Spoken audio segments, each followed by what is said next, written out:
Why did your Prophet ﷺ marry Aisha when she was just a child? How do we respond to them? First of all, you do not have to respond to every question that you're asked. Now, if the person asking this question is someone who's objective, who's fair, who's just, who's interested in learning about Islam, no problem in answering him. If he is someone who's just trying to tarnish the reputation of Islam, trying to cast doubts in your mind, avoid him and do not pay any attention to him. So basically, this guy thinks that questioning pedophilia is wrong.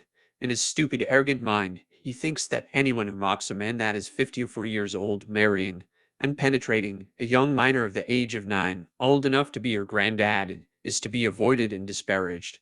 Let's see how he's going to try and back up his prophet's marriage to Aisha. First of all, the Prophet was 53 years of age when he married Aisha. Was he married before that? Yes, he was married when he was 25 years of age. For a quarter of a century, he married a woman who was 15 years older than him. So he married a woman of 40 when he was 25 and remained married to her until she died when she was 65 years of age. This isn't the track record of a womanizer. Allahumma salli wa sallim ala Muhammad. This is the track record of a decent man. In the prime of his youth, being satisfied and content with an older woman for 25 years, definitely this man is a decent person. Before marrying her, Muhammad worked for Khadija as a slave. She was a very wealthy merchant owner and was able to provide for and sustain her family financially. Once Muhammad married Khadija, he was no longer her slave but her husband, meaning that he is co-owner of her belongings. So is it really that surprising that Muhammad kept himself pure in this marriage? No one is stupid enough to jeopardize a marriage with a woman who's financially keeping you stable. She was basically his sugar mama. This explains why after she died, he went ham, and when I say ham, I mean ham, worse than pork, on a Muslim man's table. Not only did he marry multiple women, but he allowed himself more women than he allowed for others. Muslims can have a maximum of 4 wives, as Surat al-Baqarah for 3.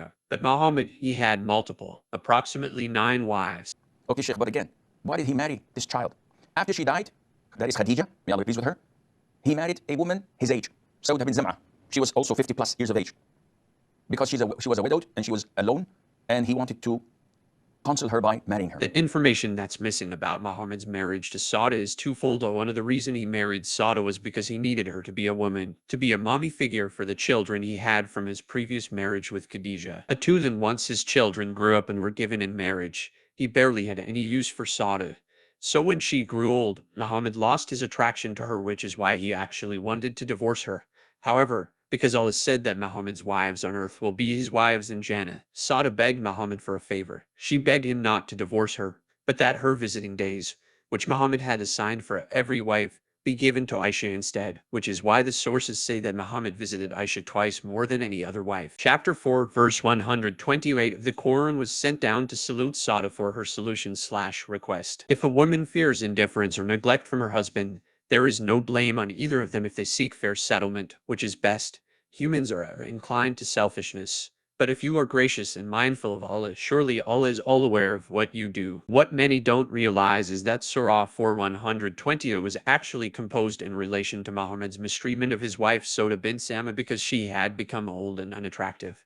The late Sunni scholar and exegete Ibn Kathir, along with other Islamic commentators such as Al-Bari, Al-Qurtubi, Ar-Razi comments on this verse saying, making peace is better than separation. An example of such peace can be felt in the story of Sauda bin Zam'a, who when she became aged, the Prophet wanted to divorce her, but she made peace with him by offering the night he used to spend with her to Aisha so that he would keep her.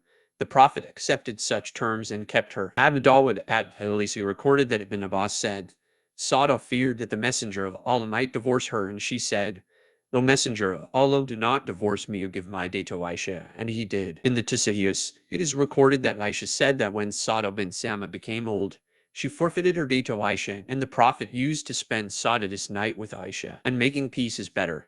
It refers to the wife relinquishing some of her marital rights and his acceptance of the offer. Such compromise is better than total divorce, as the Prophet did when retained Sauda bin Zam'a. By doing so, the Prophet set an example for his ummah to follow, as it is a lawful act. The hadiths write concerning Sauda, Narrated by Aisha, Soda, the wife of the Prophet, went out to answer the call of nature after it was made obligatory for all the Muslims ladies to observe the veil. She was a fat, huge lady, and everybody who knew her before could recognize her. The son of Abu Dawud narrates, when Soda, daughter of Zama, became old and feared that the Apostle of Allah would divorce her, she said, Apostle of Allah, I give to Aisha the day you visit me. The Apostle of Allah accepted it from her. She said, we think that Allah, the Exalted, revealed about this or a similar matter in the Quran if a wife fears cruelty or desertion on her husband's part. So to sum it all up, in her old age, Sada, the widow, was a huge, fat, ugly lady. This caused Muhammad to no longer have sexual desires for her. Instead of asking his God for strength to overcome his sexual urges and temptations, as is required by the followers of the true God, Jehovah, he instead has in mind to get rid of and divorce this poor lady, and this man is a decent man. Things become even worse because by coming up with such a revelation, Muhammad ended up granting all men the right to simply ignore any wife that they feel is unattractive, giving them divine license to deny any of their spouses the pleasure of love and intimacy.